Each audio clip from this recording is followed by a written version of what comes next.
Dear DJ Moon, Hi DJ Moon! Tawagin mo na lang akong Isa. 26 na taong gulang, single pero emotionally unavailable na yata ngayon. Love. So ganito yun. Nakilala ko siya sa Bumble.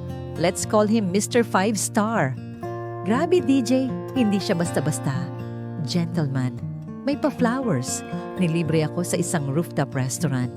May jazz band pa. Feeling ko, ako si leading lady sa rom-com. After the date, hinatid ako pa uwi. May goodnight forehead kiss pa.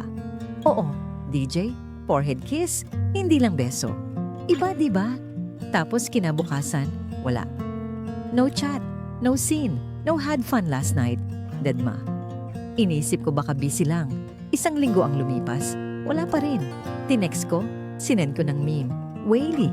Hanggang sa na-realize ko, nakablock na ako sa lahat. Facebook, Instagram, even Viber. Parang nag-evaporate. Parang ex kong may utang. Di na nagparamdam pero aktibo pa rin sa kalokohan. At guess what, DJ? Nakita ko siya ulit. Sa Tinder, swiping, smiling, at may bagong bio. Just looking for something real.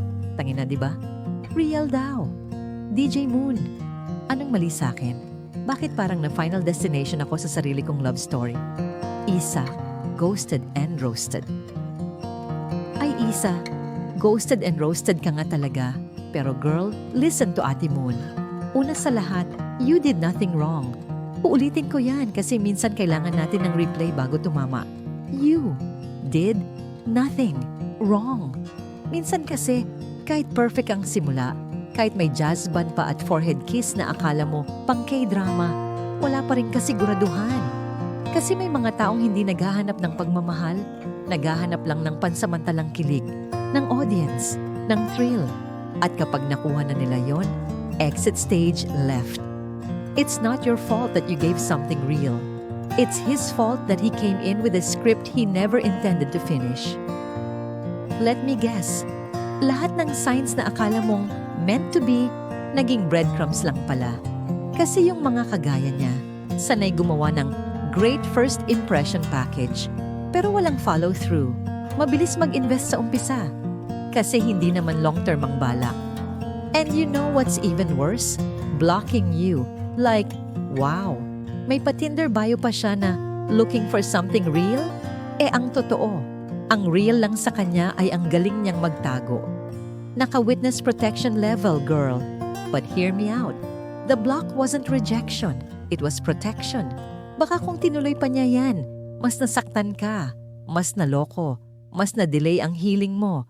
Look, Isa, heartbreak doesn't always come from long relationships. Sometimes, it comes from the ones that felt like they could have been real. Yung mga, sayang, masakit kasi nabitin.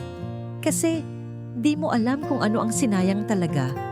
Oras mo, trust mo, o sarili mong what if. But you know what makes you powerful? You still chose to love bravely. You still believed in connection. You still wrote this letter. Not to ask for pity, but to understand. And understanding is how we take our power back. So now, I want you to repeat this with me. I am not hard to love. They just weren't ready. And from now on, the bare minimum is not rooftop dinners or forehead kisses. The bare minimum is consistency, respect, clarity. Yung hindi ka pinaparamdam na option ka lang sa menu ng app. So Isa, when you see his Tinder profile again, swipe left, smile. Then go message your girls, order food, watch a show. Because while he's out here chasing something real, ikaw yung real thing na di niya kayang panindigan. Thank you for sharing your story. Don't forget to like, follow, and share this page. This is DJ Moon, ang ate mong malambing, pero matalim, soft hearts, sharp truths, and midnight talks. Tara, kwento mo.